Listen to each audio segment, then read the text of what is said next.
one of the strange things that's going on is it actually robs indigenous people of their agency. And this is so funny because in the humanities and liberal arts, you say, oh, well, we want to make sure we give voice to the voiceless. Well, that's only if the voiceless are saying what you want them to say. I am a husband, a father, a lawyer, a Christian, and a proud Canadian. I started this series because it was clear that our nation needs truth. Not just another biased narrative, but real information of substance.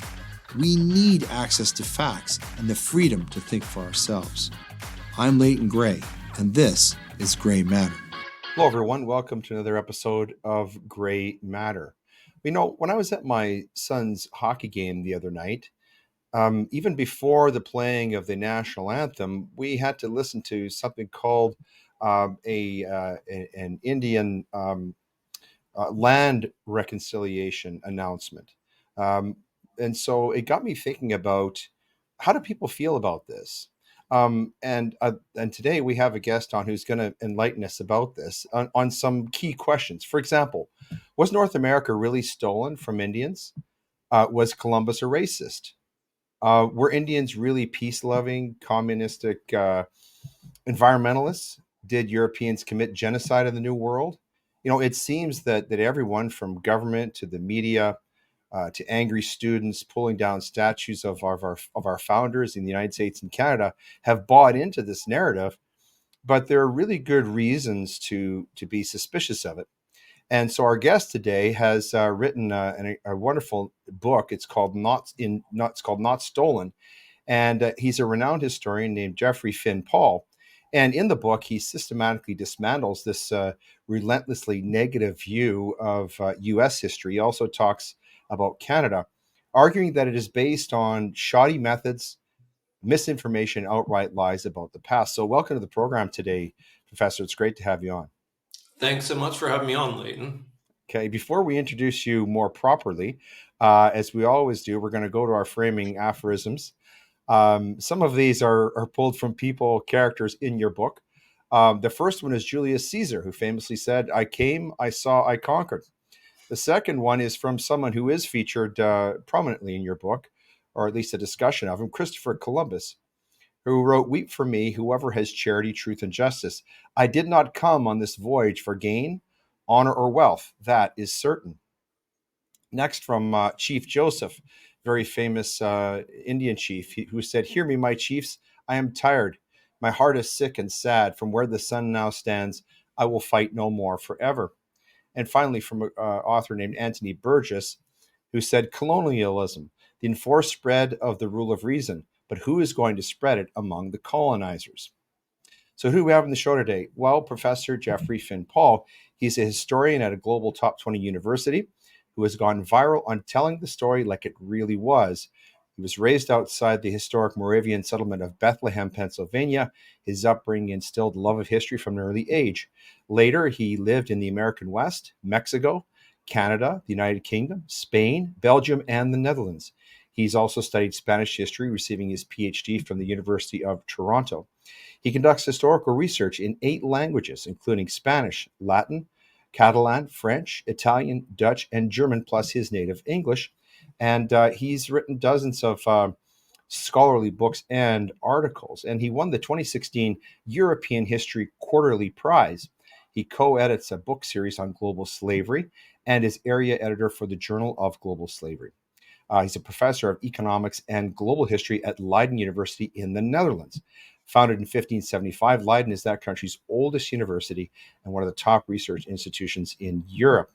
Having an international perspective has helped him to appreciate the beauty and fragility of his home country of the United States, including its people, its democracy, and its cultural heritage, which is part of Western history. So it's great to have you here as a professional historian. As you know, Professor, the topics that you're writing about and that you talk about in your most recent book are very, very prescient in Canada, where the government of Canada is actually about to pass a law called the Online Harms Act, that would actually make it a criminal offense for those of us in Canada to deny the sort of genocidal government narrative about Indian residential schools. So your book is very timely, and I found it very interesting. Has application not only in Canada but and in the United States. Um, but where I'd like to start is what drew you to this particular aspect of American history, of North American history and European history? Because obviously you're widely read and you comment on a variety of different subjects. What was it that drew you particular to this subject matter? Well, Leighton, I mean, the real question for me is how do we create as much prosperity around the globe as possible? This is what brought me to do my PhD research way back in history to find the origins of modern prosperity. And I realized that a lot of the things that provide prosperity came from Europe in the Renaissance and afterwards with the scientific revolution, the industrial revolution, and the human rights that came out of the Enlightenment. All of these things are undeniably cornerstones of what we all take for granted in modern developed societies, and they're being enthusiastically adopted by people around the world. So, when people in the 2010s started saying, not only that Europe had committed many sins in its past, which I totally agree with, but when they started saying that Europe was absolutely evil in an absolute sense and that European history revolved around slavery and oppression, I said, wait a minute, I think we're going a little too far here.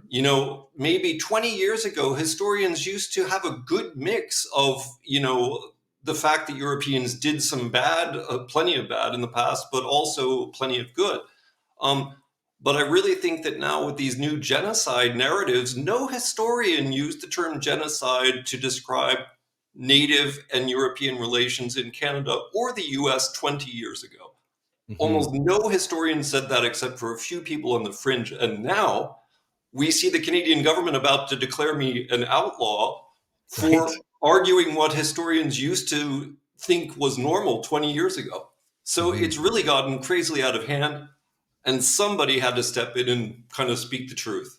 Hmm. I expect that this has made you somewhat unpopular in the cloistered halls of academia, though, because just looking from the outside, as someone who spent many years at university, and things were pretty liberal, small L liberal back then. I know that they've gotten a lot worse. The word, I guess, the word would be woke on the top floors of most universities. What's it been like for you? Have you suffered some persecution within amongst your colleagues, or how's that experience been for you in publishing such a courageous book? Well, for many years, I was a typical academic liberal myself. I voted Democrat for decades and, supported the more liberal parties in Canada when I was living there. But I realized that the entire left side of the spectrum had started marching in the 2010s, like towards the far left. And I feel like I was still pretty centrist, which is where I'd always been, but everybody was running further and further left. So now I find that there are a lot of academics who agree that the kind of uber wokeness that we see is really going too far. It really comes from a position of like the Black Panthers in the 1960s. They're really segregationist in a radical way. Right. Um, and but the discourse has been hijacked by a minority of activists. So the Canadian Historical Association, famous or infamously, a couple of years ago, put out this statement on Canada Day saying that yes, cultural genocide had been committed in Canada. When you look at who actually was declaring that, it was a 10-member board who was pushing this through without consulting the membership of the Canadian Historical Association. It was a bunch of activists on the board who put this up, didn't put it to a majority vote because they knew they would get pushback, but they didn't want to. They just wanted to run with the political narrative that was favorable on Twitter. Hmm. Do you now? I'm just likening this. I don't want to overstate the case, but I know, for example, in Nazi Germany during the 1930s, many academics went along with Nazism. They weren't actually Nazis, but they sort of went with the flow in a kind of a self-preservation way. But there were some activists at the universities who were, just as you described, ones who were sincerely Nazis. And of course, in the end, one of the first things that Hitler did when he came to power is he cleaned out all those people because he thought them dangerous. Is that sort of the same type of thing that you see happening in universities? Then that is that many of your colleagues might agree with some of the things that are in your book, but they're afraid to say that openly because it could cost them their positions, or they could suffer cancel culture persecution. Do you think that's sort of a fair statement, that wokeism is not as universal amongst university professors as it might appear? Well, I think it's divided by sections. So the business and the science people don't even know what wokeism really is. They're just too busy being practical, solving practical problems for the most part to worry about all this social theory stuff. So it's really the liberal arts and humanities people that we really have to worry about. And I think maybe 30% of them, 40% of them really disagree with the woke narrative. I think the younger crowd, maybe 30% really are gung ho about it. I think a lot of the ones who don't have a lot of perspective on things, they've just grown up on Twitter and they just kind of believe what the herd believes, whatever's fashionable. And so, yeah, but I think that a lot of people in the middle really do feel that if they stick their head above the parapet, if they criticize the current wokeness, especially because they've co-opted the idea that, they are on the side of equality, and if you speak against them, that you're a racist, which I Right. completely contest. Right. I argue that they're actually anti-science and becoming anti-rational. And anyone who's on the side of rationality and evidence needs to take a more moderate tack. Right. So they end up being like a witch hunting crowd. And yeah, in that kind of environment, it is similar to Germany in the 30s. You have to toe the party line, especially now that the Canadian government and other boards have been infiltrated by the kind of extreme activist ideology in the last 10 years. So it really does make it dangerous for anyone who wants to criticize it from a career perspective. And most academics don't have the stomach for any kind of personal fight. They don't have enough courage personally to risk their tenure and their cushy position in society Yeah. to actually stand up for reason. And that's what I'm trying to galvanize them to be a little more courageous. They are a very important demographic in this, aren't they? Because they really do have a great influence over the young minds. Our brightest young minds are in the universities, and so your colleagues really do have a significant influence over what's driving the culture of our society, especially going forward. Because it's trite to say this, but it really is true. All of our future leaders are in the halls, are attending the classes in these universities, and so the role of academia really is huge in this whole endeavor, isn't it? Well, and that's the thing. And a lot of these students will pick things up as an undergraduate. They don't have time to reflect on it in a mature fashion. They then go out into the job market and they'll often get fast tracked to the height of some kind of major institution, whether it's in the government, whether it's a library, whether it's an art institute or journalism, and they'll get fast tracked right up. And the last time they were in an environment where they were learning opinions, it was from these kind of ultra woke professors. And a lot of these people will keep these opinions for several decades to come, if not longer. Hmm. One of the dangerous things about this is it causes young people to lose appreciation for their own culture and respect for their own country. I saw a recent a stat, and I know you're somewhat of an expert on slavery and the history of it, but I saw a recent stat on the United States that as many as 12 million Black people in the United States have actually emigrated there, that were not descendants of slaves. So is it possible that the 12 million people from parts of Africa and other parts of the world who are people of color could be so daft? Or is it that this whole idea of colonialism and slavery being foundational to countries like the United States and Canada, is it really false? Is it a false narrative? I know where you come down on this, but how could this be? How could such an irrational idea uh, that faces so much empirical evidence against it be so ubiquitous? How did this happen? How did we get here? Well, I think a lot of it, that's a really good question. I think a lot of it is the division that I was mentioning earlier between people who can do numbers, who tend to go into higher paying, more practical fields, and then people who can't really do numbers, who often go into the humanities and liberal arts, if I can be so bold as to say that. Yeah, I'm a I'm an liberal arts grad, so yeah, it's okay. I'm an economic historian, so I can do both. I can Right. study the history and the texts, but I also really care about numbers. And so I looked up how many natives were massacred over the whole history of Canada by white people, and the answer is a couple dozen. Okay, we're not Wow. talking millions of people. It's right there in Wow. Wikipedia. You can look it up. It's in my book. Um, and then about as many white people were massacred by natives as vice versa. And it's the same thing in the US. 400 years of history, 7 or 8,000 natives were massacred, 7 or 8,000 white people were massacred by natives. That's it, out of a population of millions of people. So the idea that there was a genocide going on, again, is easy for a lot of young people who pick these ideas up on Twitter to believe. They believe that Christopher Columbus killed 7 million people on the island of Hispaniola, for example, Right. when genetic evidence has recently shown there were only 30,000 people living on the island. It'd be pretty hard to kill 7 million people when there's only 30,000 there. So people pick these ideas up, but they have no they never see the actual statistics behind what's Mhm. going on. And if you look at the numbers, even for a second, you see that most of these slogans are completely overblown, and they're just kind of what a certain segment of the population wants to hear rather than what's actually in the sources. Right. So this figure, Christopher Columbus, obviously a titan of history and Western culture, maybe in the top five most important people who's lived in the past 1,000 years.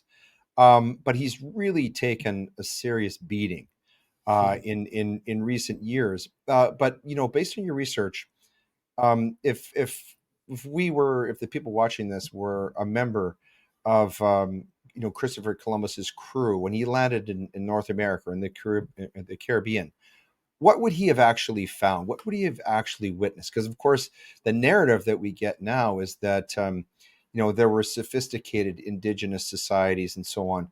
But what actually would he have found based upon your research?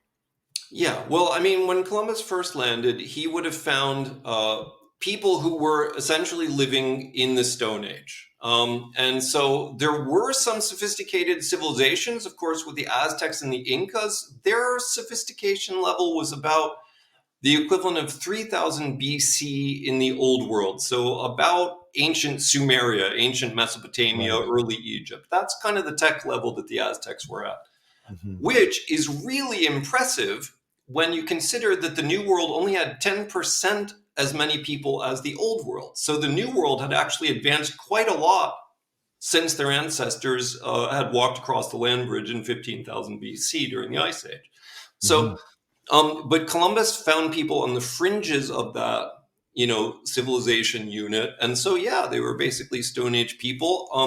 They were willing to communicate with Columbus. And at first, Columbus's main goal there was to set up trading posts. The goal was not to conquer. It was to set up a little trading post and hopefully find China, which he thought was going to be somewhere, on the other side of the Gulf of Mexico. Um, of course, he turned out to be wrong, but he was looking to do what the Europeans had already done in Africa and Asia, which is to set up trading posts only on the coast. He never thought they would be able to replace or exterminate the natives. There were just too many of them. Right. And so that was really the goal from the outset. Hmm. One of the things that you talk about in your book, obviously talking about stolen land, is this idea that that the land actually belongs to somebody else. That the people who landed here, the Europeans who civilized the continent of North America, really don't belong here. That they're invaders. And this is a very strange, concept. And this, I was talking off the top of the show about these land acknowledgements that we have in the United States and Canada. You've probably heard these. Mm. Now, I'm an Indigenous person. My great grandfather was a hereditary chief. He was Mm. also one of the first Indians in Canada to attend university. But this is the way I see this whole land acknowledgement. Imagine, Jeff, that you're my neighbor and you really like my car. And every day, all the neighbors come out in the front stoop and they see you come and before you get in my car, you say, "This is Leighton's car. I'm going to drive Leighton's car now." And every day, all my neighbors and I watch you drive away in my car. I'm never getting the car back. And so, really, this whole thing about land acknowledgement is a completely pointless exercise. So, my question to you is, why are we doing this? Why are we doing this when Google and companies like that get together for their meetings? They have one of these land acknowledgements. We have them before sporting events. What's going on here? Is this all virtue signaling, or is something more deeply deconstructive going on in these land acknowledgements? Yeah. Well, I mean, I think it's basically a religious ritual. At some fundamental level, religion has been replaced in our societies, and so the secular religion is to try to be as nice to everybody as you can. And it sounds on the surface like the way to be nice is to acknowledge that you're living on stolen land. What could be wrong with that? Hmm. But at the same time, I agree with you. There's a deeply, originally 1970s Marxist Howard Zinn kind of desire to take down the bourgeois state, the liberal state, as you will, of Canada and the United States and destroy capitalism. And so they want to start by undermining the foundations of the Canadian and American nation state and say, these are fundamentally illegitimate societies. They're based on stolen ground. They're based on theft and murder and etc. Well, to that I can say, why is it any different if a group of Canadians ended up stealing land from a native tribe when that native tribe almost certainly had stolen land from another native tribe 50 years before that? So it to me seems almost racist. It's actually weird to acknowledge that if Europeans steal land, it's bad. But if a native tribe steals land, often stealing all the women in the previous tribe and using them as slaves, that's often how it was. The men would all be killed. The women would be incorporated into the tribe, whether they wanted to be or not. Um, so why is this one European transaction fundamentally different from the history of violence that had already existed on that land? And that's what a lot of people want to bury or hide or cover up. Hmm. Now, this is in your book. You talk about the myth of the stolen country, and what you just said, that's essentially the essence of it, right? You're saying that, look, the law of conquest is something that has gone on in human affairs from time immemorial for as long as we've been able to record history, and there's really nothing unique about the way that the Europeans came and really took over North America. Is that the essence of it, or is it more comprehensive than that? Yeah, I mean, that's only part of the story. I think we need to realize that history is extremely complicated. This is just, I feel like as a professional historian, it's my job to complicate easy shibboleths that you might hear on Twitter. I kind of despise intellectual debates that only take place on Twitter because they have to take place in these tiny little frames. Yeah, That's not enough yeah, space to give evidence. So, I mean, fundamentally, the French, for example, were fur traders. And that means they ranged all across the interior of the continent with the goal of trading with the natives for several hundred years. That was their main economy in Canada. It was not to exterminate, not to take over, but to befriend and take furs from the natives in return for other things. So that's not a story of theft. Maybe some later people in the 19th century did end up stealing it, but for hundreds of years, these generations of Europeans, their goal was peaceful coexistence and trade. And same thing in England in the 17th and 18th centuries in New England. There was a thriving land market where many native tribes would say, all right, well, we don't need a huge amount of land anymore because we're shifting from hunter gathering to farming. And so when you farm, you only need like less than 1/100th as much land as you need as a hunter gatherer to sustain yourself with calories. So these tribes found that they had so much extra land that they would just sell it off. And often native real estate agents would work with the Europeans and sell the land and get rather rich. We have many 17th century Native Americans becoming wealthy, one even went and visited the King of England as part of a trade mission. Um, and so this was a thriving land market where the land east of the Appalachians was mostly purchased, fair and square from the natives. And that's not theft.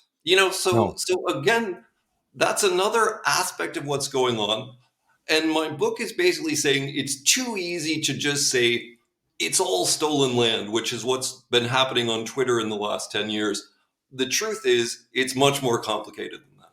Yeah, and in fairness to you, in case anybody's listening to this and they're thinking that your book is just sort of being dismissive of indigenous cultures and that sort of thing, that isn't really true. In fact, you're very careful in the book. You say that you're keenly aware of the need to challenge smug, feel-good interpretations of history, and you acknowledge, you understand that nationalism and civilizational pride carry obvious dangers, which were made manifest by the world wars of the 20th century.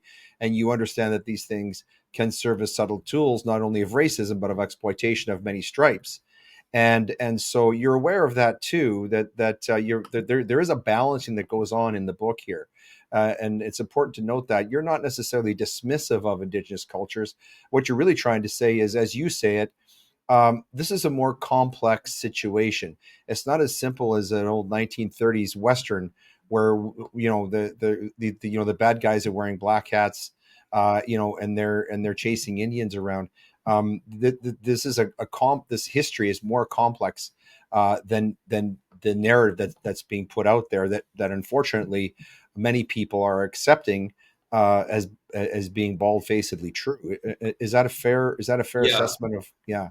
So Leighton, you want to? I'm glad you brought this up because I seldom get a chance to talk about this in interviews. I mean, I'm an historian of the Spanish Empire. That's one of the hats that I wear. And I've lived in Mexico. I realized that Mexico is a thoroughly hybrid culture, which is part Spanish, but I mean, the majority of people are at least half native in Mexico. Right. Yeah. And North American scholars completely forget that to the south of us, we have this thriving hybrid society, which shows how well the Spanish and the natives actually got along. And there's lots of instances of that in my book. Hmm. And then in Canada and the United States, I argue that this book is by no means an anti-Indian or anti-Indigenous book at all. And I'm arguing that maybe the woke left, by encouraging Native youth of today to despise the Canadian nation, to think that they've always been at war with Europeans, to ignore the fact that for centuries there were so many natives and Europeans who were good friends, who intermarried with each other, who were actively looking out for each other's benefit. I think that we actually do a disservice to Native youth today if we tell them this one-sided kind of caricature of a story about genocide. It I think causes them to lose a lot of opportunities in present day society, due to anger. And I think, Hmm. the woke can actually be more to blame for that than a more centrist perspective like I have. I totally agree. And I was mentioning to you in some of our correspondence leading up to our interview that I was involved in a book project in Canada. The book is called From Truth Comes Reconciliation. And in my foreword to that book, I pointed out that in Canada, there was a 3,400 page study. It was called the Sinclair Commission Report. And actually, when you look at that full study, and this won't surprise you, but it surprises a lot of people, the anecdotal stories of people who are in Indian residential schools in Canada, the vast majority of them, well over 80% of the stories, were positive ones, Yeah. including ones from my own grandmother who spent her whole childhood in one of these schools and who credits her literacy and her training as a nurse. She was a nurse who helped out in a veterans hospital during World War II. She credits all of that to being at the residential school. But unfortunately, sadly, what the Canadian government did in order to sort of import critical race theory into Canadian parlance, what they did is they went through and they sifted through and they found all the stories of abuse in those schools, which are inevitable. Anytime you Mhm. have boarding schools, you have these things happen. But they lifted all that out. They threw away all the rest as so much dross, even though it's truth. And now in Canada, we have this narrative, this genocidal narrative, and it does a great disservice to history, and it does a great disservice to our country, doesn't it? And it's a very dangerous thing, and very unlike what we have come to know of history, in the West, the way that we have recorded and reported history. Would you agree with that? Yeah, well, I mean, I think that one of the strange things that's going on is it actually robs indigenous people of their agency. And this is so funny Yes. because in the humanities and liberal arts, you say, oh, well, we want to make sure we give voice to the voiceless. Well, that's only if the voiceless are saying what you want them to say. As soon as they say something like, look, we were poor, we were living on this or that farmstead, these people came and offered my children an education, and I chose to send my children to that school because I knew it would give them a better life in the society we were in. Right. And of course that's a practical decision. And Hmm. once firearms became advanced enough by the 1860s and 70s that there was not going to be any large groups of wild animals anymore, the buffalo, about 30% of the buffalo that were slaughtered in the 1870s were actually killed by natives with the new style of firearms. Actually, people don't know that either. Um, but basically, hunting and gathering became untenable. People were going to have to settle down. They were going to have to farm because there was no animals left. Technology had moved that way, and it was nobody's fault. And so the obvious thing to do is to send your kid to school because education has been proven time and again to be by far the number one way to increase your earnings over the course of your life and to increase Right. your personal prosperity. It just makes sense. But of Hmm. course, now they're trying to completely erase this. I mean, the Canadian government is erasing history knowingly and Yes. creating this one sided narrative and then making it illegal to contradict the narrative that they've doctored.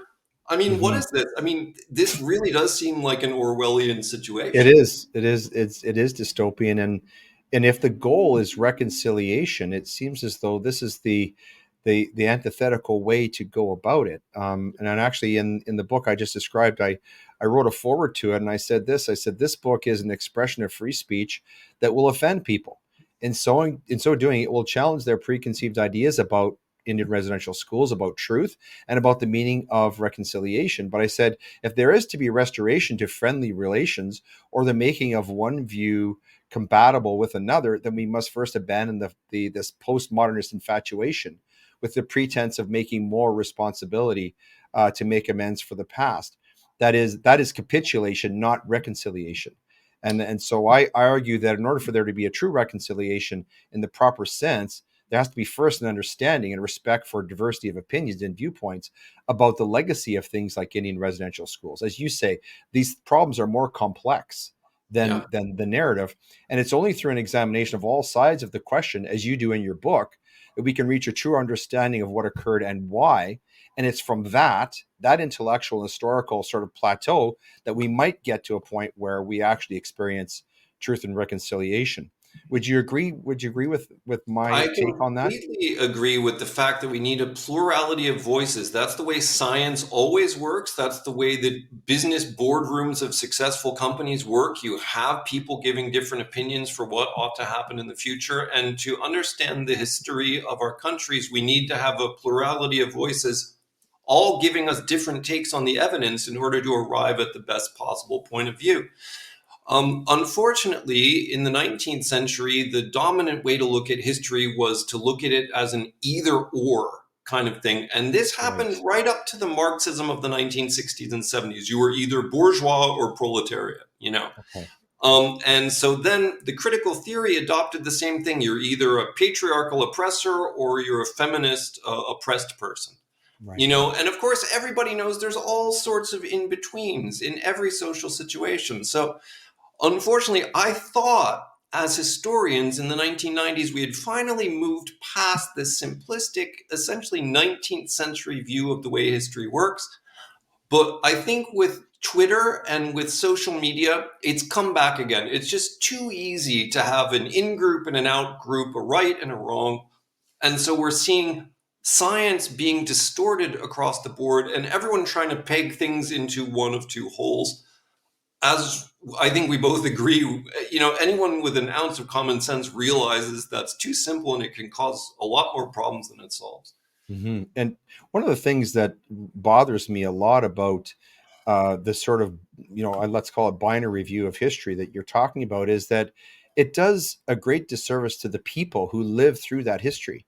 So, for example, and you talk about this in your book, there's a great struggle. It took a great struggle, a great human endeavor to settle and to colonialize and to bring civilization to North America. It wasn't a snap of a finger.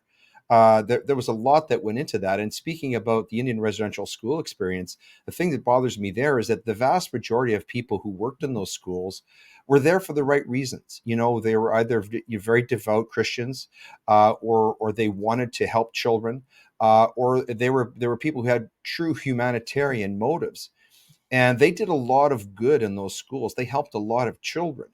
But their stories are just swept away in this tide of wokeness, and to me, that's one of the most painful things about seeing this narrative destroy all that, is that we're losing the precious history of all those people who really made North America, what it is, or what it was until 5 seconds ago, when we started tearing it all down. It's really a miracle, and if you think of Canada, the United States, the most welcoming countries maybe in the history of the world. And yet, we're just tearing ourselves down and calling ourselves all kinds of names. But do you agree with me about that we're losing, as a historian, we're actually losing appreciation for our history through all of this? Oh, absolutely. I mean, in this rush to create this simplified narrative, we're forgetting so many good impulses that were going on in Canada and the US. I mean, Benjamin Franklin's grandfather, way back in the 1670s, was writing poems against the King William's War, the massacre of the Indians during that war. I mean, so he was writing anti war propaganda from the point of view of natives, saying they are people too, they are equals, we should be negotiating, not fighting. So that's all the way back then. And then, the Europeans introduced smallpox, but Thomas Jefferson, within a few years of the smallpox vaccine being created, sent it west with Lewis and Clark, and tens of thousands of natives were inoculated over the course of the 19th century. Nobody talks about this humanitarian impulse. That was all in order to save lives. That's why these people were doing it. So absolutely, I agree that people are forgetting that the Trail of Tears was protested by Ralph Waldo Emerson, by the Hmm. U.S. Supreme Court actually rendered it, said that it was illegal. So there are so many positive things that the left could be looking at and saying, "Hey, these are our ancestors, these are our forebears. They were being pro-humanitarian, pro-equality with the natives." Since the beginning, that story's always been there, and now since the 2010s, this is being completely lost. Right. And now, so they're knocking over statues of Columbus and Abraham Lincoln and Sir John A. Macdonald in Canada. Yeah. Why are they doing it? What's behind this? It seems to be a huge power grab. But what's behind it? Is it that simple, or am I oversimplifying that? Why is the left so intent upon really erasing, to use your word, this history, all the best parts of our history, with an eraser that's based on lies? How and why are they doing this? Yeah. Well, I mean, I think they realized that they had a moment, that the internet had created, or social media had created, this moment which galvanized the left in a way that we haven't seen since the 1970s with the hippie movements and everything else. So Yeah. they realized they had to act fast. And one of the obvious things to do is these symbolic pulling down of the statues, George Washington, McDonald, anybody they could get their hands on. And that was really planting their flag. I think you're right. It was a power grab. And it also encouraged elites across Canada and the United States to start implementing more, diversity, equity, and inclusion, things which in many ways end up being prejudicial. They again destroy meritocracy. They make suspicion between racial groups, which didn't previously exist. So I think that they're using this as a justification to push further ideas, and these land acknowledgements that you were talking about before, that's another kind of religious or symbolic marker. It's turf being claimed, and I think you're very much correct that that's what they're trying to do, because they realize that in the end, only about 15% of the population, considers themselves truly liberal. Most people are pretty middle of the road, actually, as voters, and so they're seizing this moment while they have it. Hmm. And meanwhile, internationally, the United Nations is getting into the act. There's something called the UNDRIP, or United Nations Declaration of the Rights of Indigenous Peoples, which I've looked at recently and commented upon. And it looks as though basically it's like I call it a globalist Trojan horse, where essentially what they want to do is disentitle the owners of land, the present owners of land, uh, in Canada and places like Canada and other parts of the world, in order to give it back supposedly to Indigenous peoples. To what end? I'm suspicious that it's part of deconstructing nations, as part of globalism. So that, for example, in British Columbia, which, I mean, we're actually not supposed to say British Columbia anymore, if you can believe it. Mm. Um, they're actually very close to ceding huge parts of Vancouver, the largest city in British Columbia, to Indigenous groups. Yeah. So do you see this sort of being part of a broader globalist objective, to sort of break down traditional nation states like Canada and the U.S., or where do you see this going if it isn't stopped? Here's where my roots as a Renaissance historian, I think, give me perspective that most people don't have. And I saw how, for centuries in Europe, rulers struggled against local jurisdictions, which were almost always hotbeds of corruption and oppression. So if we take Canadian land now, crown land, whatever it is, and give it back to small groups of indigenous people that you can only belong to by birth or by some kind of secret vote that nobody really knows how you exactly get membership in, you're taking the land away from the market in general and general ownership of the vast majority of the population and giving it to maybe 1 or 2%.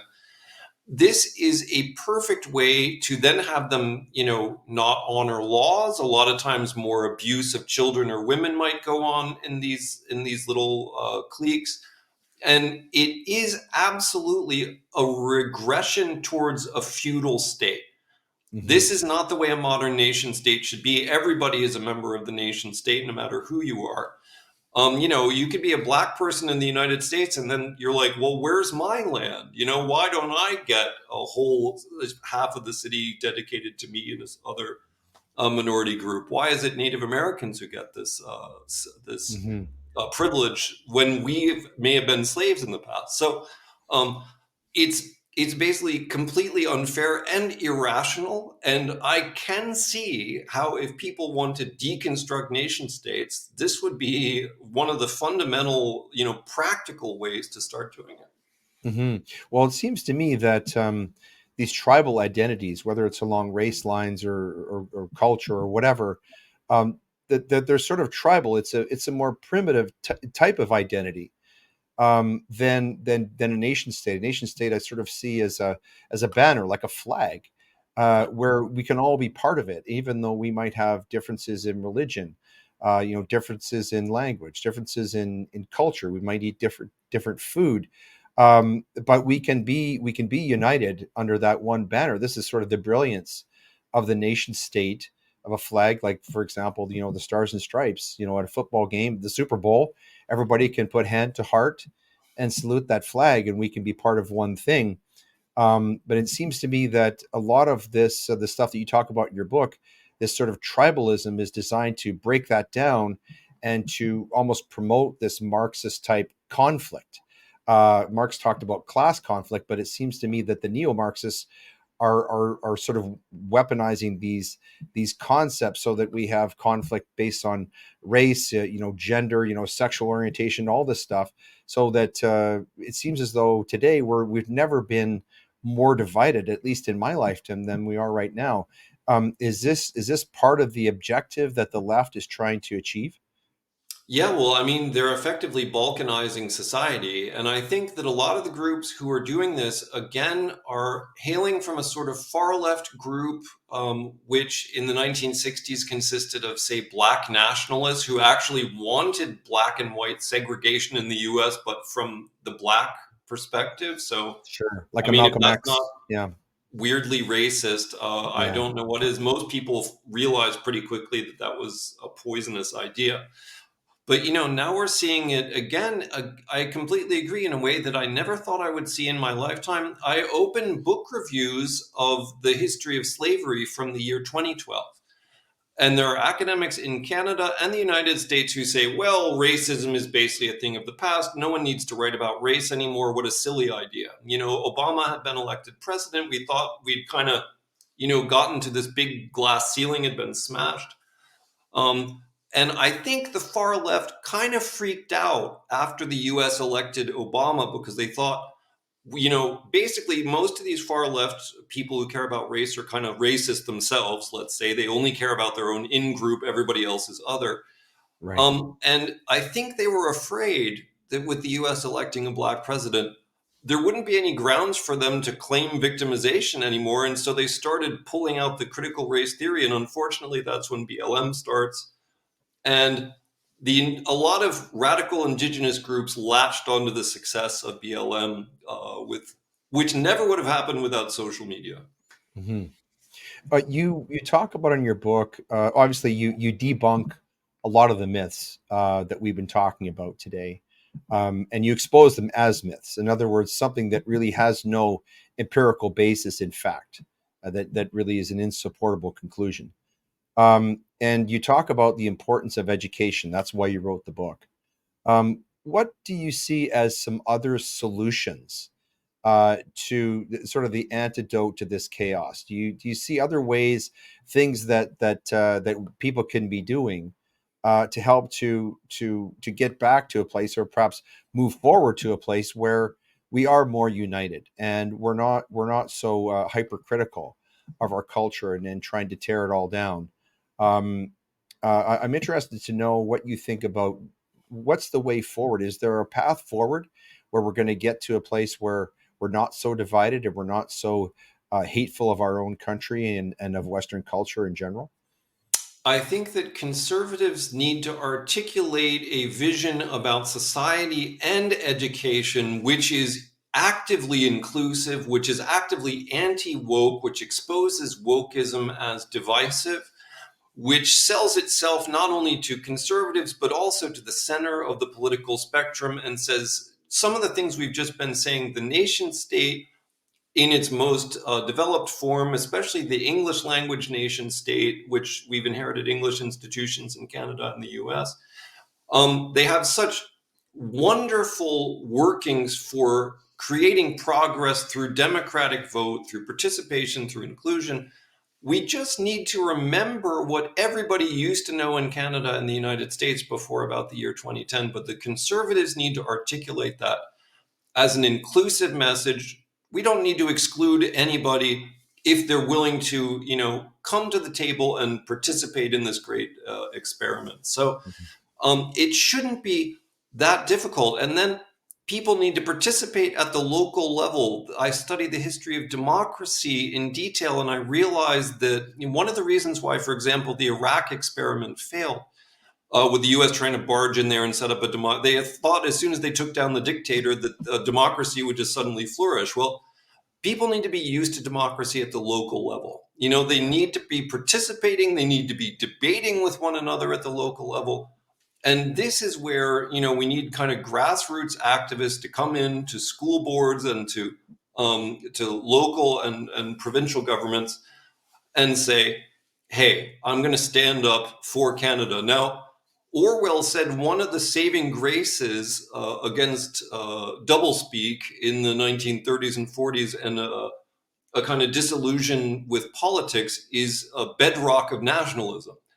Mm. But I think that we might be in a situation now where that bedrock of nationalism has been actively eroded by wokeness to such a degree that if China, say, attacks large parts of Asia and threatens global security and sea lanes, I don't know if Canada and the US are going to find that bedrock of patriotism which will galvanize a response. So conservatives on both sides of the Canada-US border really need to think hard about how we're going to defend our societies against attack. And that comes through first preparing the populace to actually respect and care about the good things in our society, which are manifold. They're all over the place if Hmm. we care to look.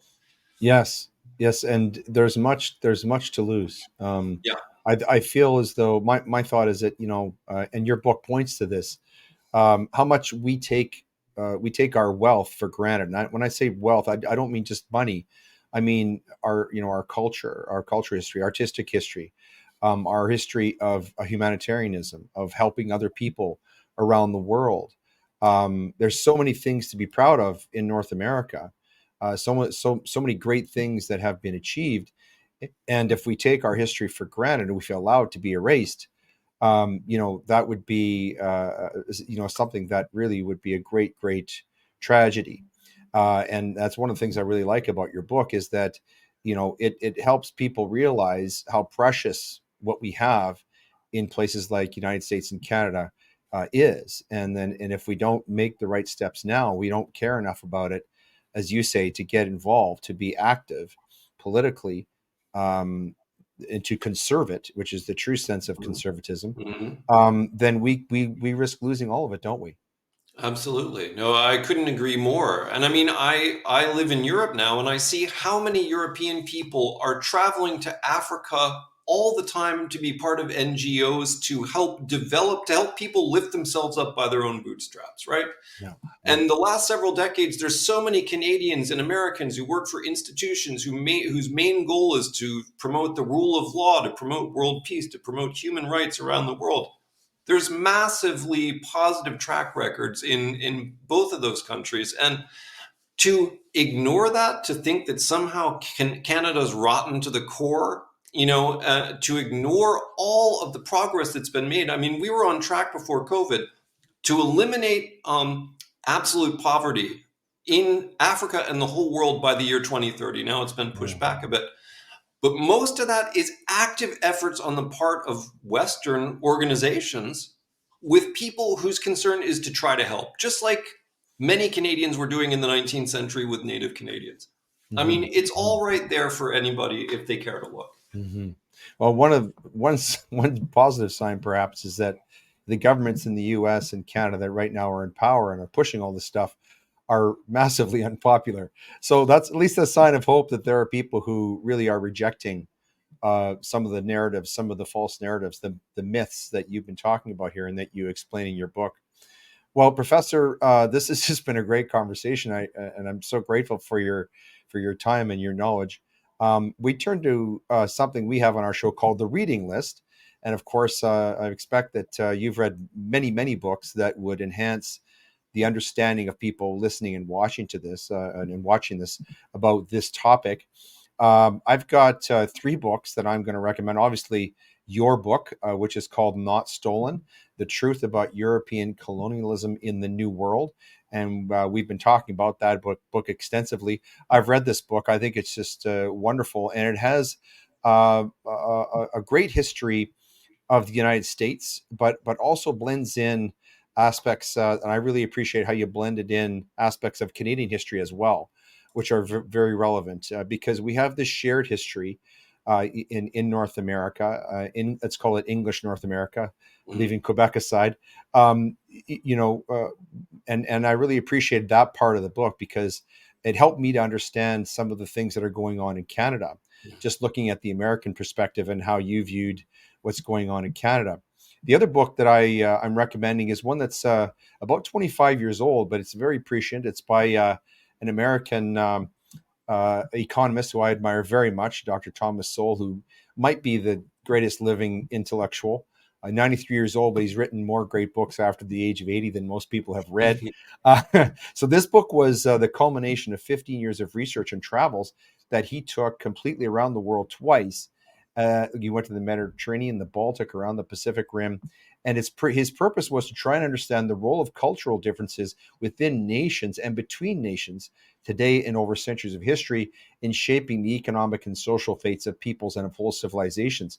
And so he focuses on four major cultural areas: the British, Africans, African diaspora, the Slavs of Eastern Europe, and the indigenous peoples of the Western Hemisphere.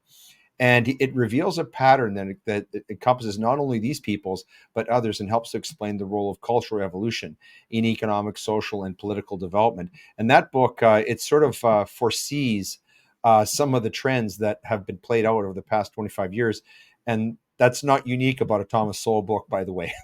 The third book is a Canadian book, the one that I referenced.